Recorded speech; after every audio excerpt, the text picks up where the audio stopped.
We're a little late to the party, but we finally got our hands on the newest issue of the resurrected Savage Sword of Conan, the bi-monthly magazine from Heroic Signatures and Titan Comics.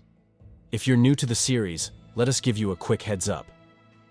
Savage Sword of Conan is a comic book series that was originally published by Marvel Comics from 1974 to 1995. The series mainly features the character Conan the Cimmerian, created by Texan pulp writer Robert E. Howard. Savage Sword is known for its graphic violence, mature themes, and detailed black and white artwork, making it popular among fans of fantasy and the sword and sorcery genre. The newly issued Savage Sword of Conan by Titan Comics continues the adventures of the iconic character in a very similar vein to the original Marvel series. Readers can anticipate epic tales inspired by Howard, once again presented in black and white and magazine-sized newspaper print. After the glorious return with issue number 1 on March 24th, we are now graced with a new Conan tale, penned by writer Jim Zub, who has a long history with the character and is also responsible for Heroic Signatures' fully colored flagship title. The paramount question, therefore, is whether he can deliver in the extended format of a Savage Swords issue. In my honest opinion, Conan shines brightest when confronted with trials that demand both physical prowess and mental acuity, and Jim Zub delivers these challenges in abundance. In Leaving the Garden, Conan stands as the protector of a convoy of amiable traders and their kin. As he prepares to part ways with the caravan to shield himself from unwanted attention in Argos, owing to his tumultuous history with the city's denizens, tragedy strikes. During camp, a horde of deformed and mutated men descends upon the caravan, outnumbering even Conan's valiant efforts alongside his fellow guards. The brutal onslaught claims the lives of all within the convoy, workers, families, and defenders alike. Conan himself is left on the brink of death, eventually succumbing to unconsciousness only, to awaken in utter darkness, realizing he has been embalmed and entombed alive by his attackers. Truly a nightmarish ordeal, one that will test even the steely nerves of a battle-hardened warrior born in the rugged mountains of Cimmeria. But drawing upon said strength, Conan is able to break free from his early grave, demonstrating once again that he is the ultimate survivor. Bruised and battered, he crawls through the mud of a vast graveyard, the eponymous garden, and eventually finds shelter in the hollow of a nearby grove. Conan repeatedly evades death's grasp, fights off a pack of wolves, learns more of his strange surroundings, and ultimately confronts a brainwashed cult of Hyborian hillbillies and their malevolent, eldritch deity.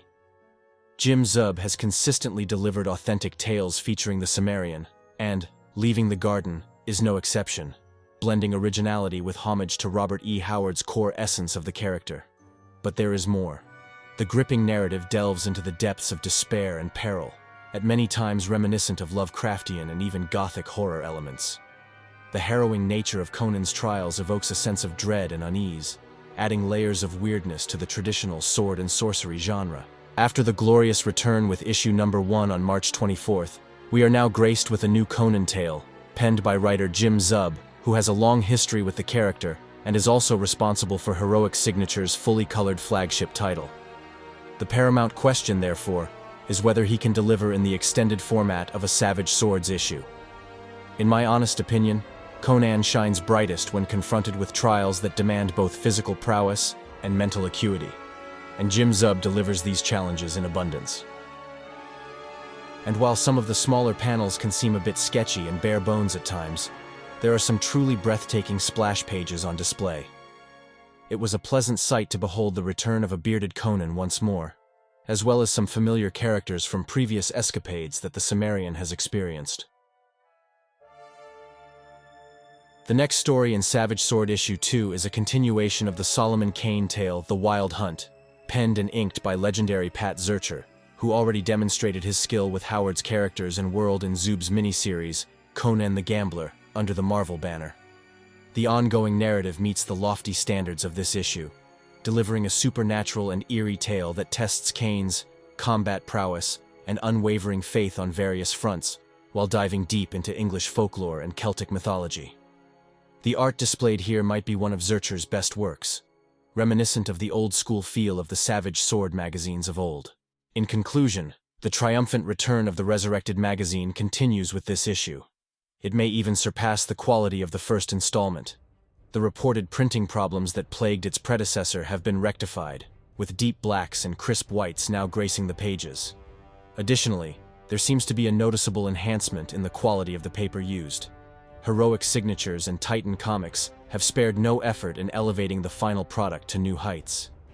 Given the orthodox and conservative nature of the Conan fanbase, it is likely that there will be some debate surrounding Richard Pace's artwork.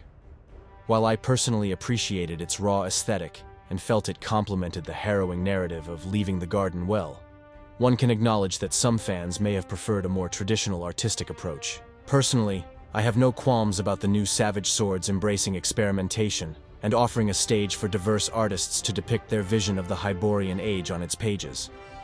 Pace's style is sophisticated and eccentric.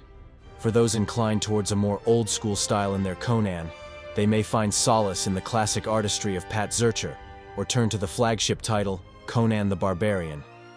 Personally, I'll give this 9 out of 10 crushed skulls. If you like this content, don't forget to support our channel. Do it as our favorite Sumerian would do. Crush that subscribe button, see bad content driven before you, and hear the lamentations of weak YouTubers who are not fans of Conan. And don't forget to ring those bells of hell for more Robert E. Howard content.